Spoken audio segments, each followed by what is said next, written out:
Alors depuis des années, j'utilise des caméras pièges. Bon, des caméras pièges qui me servent principalement pour la chasse photographique.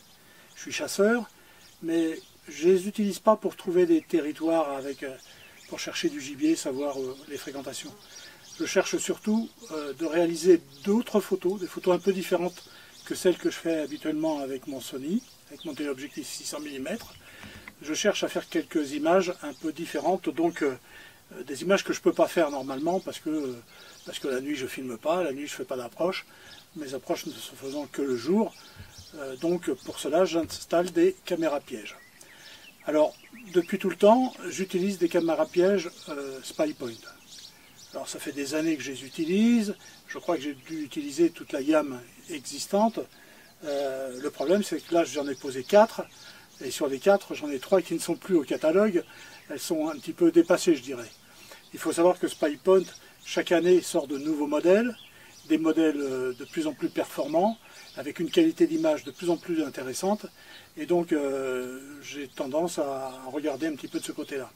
Mais j'utilise néanmoins mes anciennes caméras.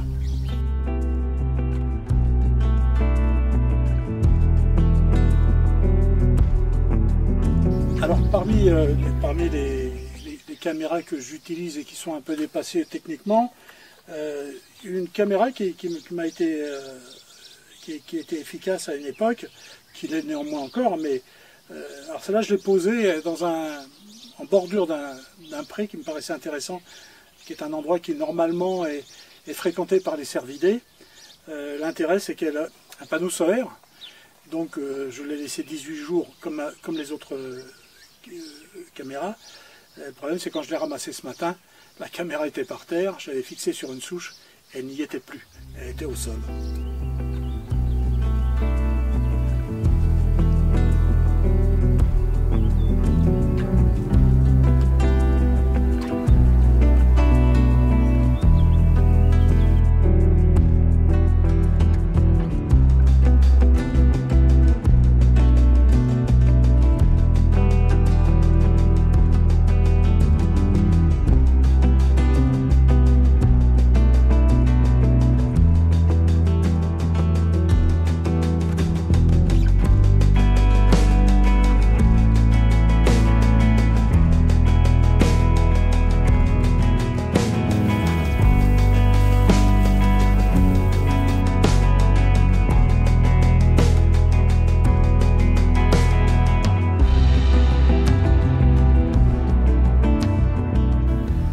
Il y en a une qui est encore plus ancienne que j'ai utilisée, comme je le disais, qui n'est plus au catalogue, mais dont j'étais relativement content.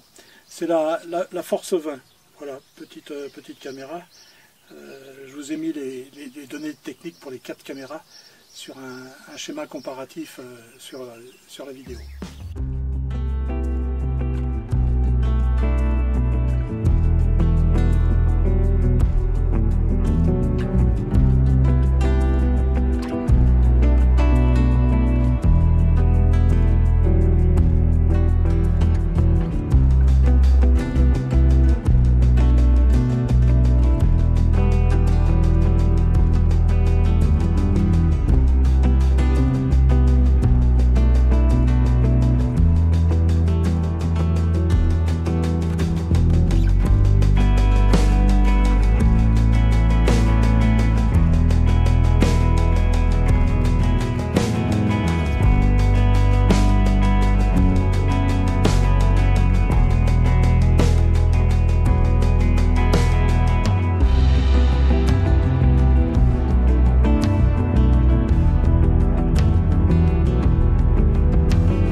puis encore un modèle qui n'est plus commercialisé, qui était un modèle performant, mais qui est un modèle connecté.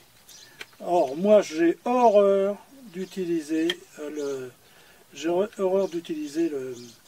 la téléphonie quand je suis dans la colline.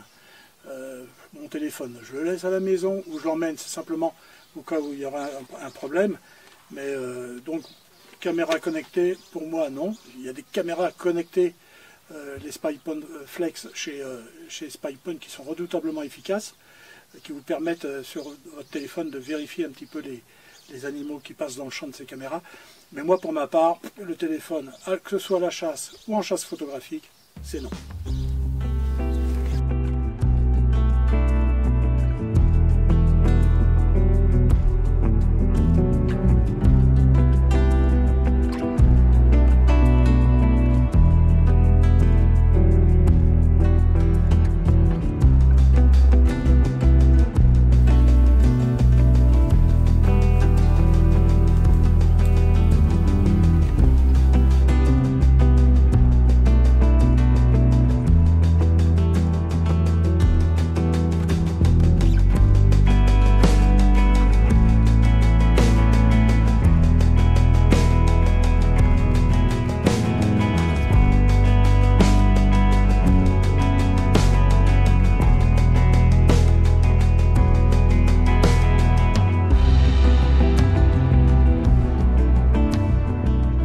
Enfin, ma petite préférée, ça c'est magique ça.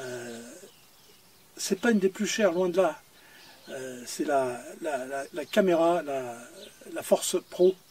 C'est une caméra qui permet de filmer en 4K entre autres, et qui fait des images absolument magnifiques. Et en fait, c'est ça que je cherche. C'est compléter ma série de photos que je fais avec ma caméra normale, par des images qui sont faites par une caméra performante en caméra piège. Et celle-ci, pour moi, c'est ce qui se fait de mieux actuellement.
Je vais vous présenter la nouveauté et la plus haute gamme dans nos caméras non cellulaires, les gammes Force.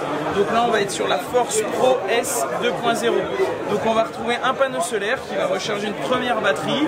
On va pouvoir accéder à un bloc pile ou un bloc batterie également. Cette caméra, l'avantage cette année, on a introduit un écran de visionnement. Donc on va pouvoir regarder ses photos directement en forêt. La Force Pro, on la connaît depuis 2 saisons, c'est la caméra la plus haut de gamme en termes de qualité d'image, puisqu'on va être sur du Full HD et du 4K en mode vidéo. Donc là on est vraiment sur l'appareil photo nature, observation, qualité d'image et même surveillance. Et là en termes de qualité d'image, on sera ce que peut proposer le meilleur des caméras SpyPoint.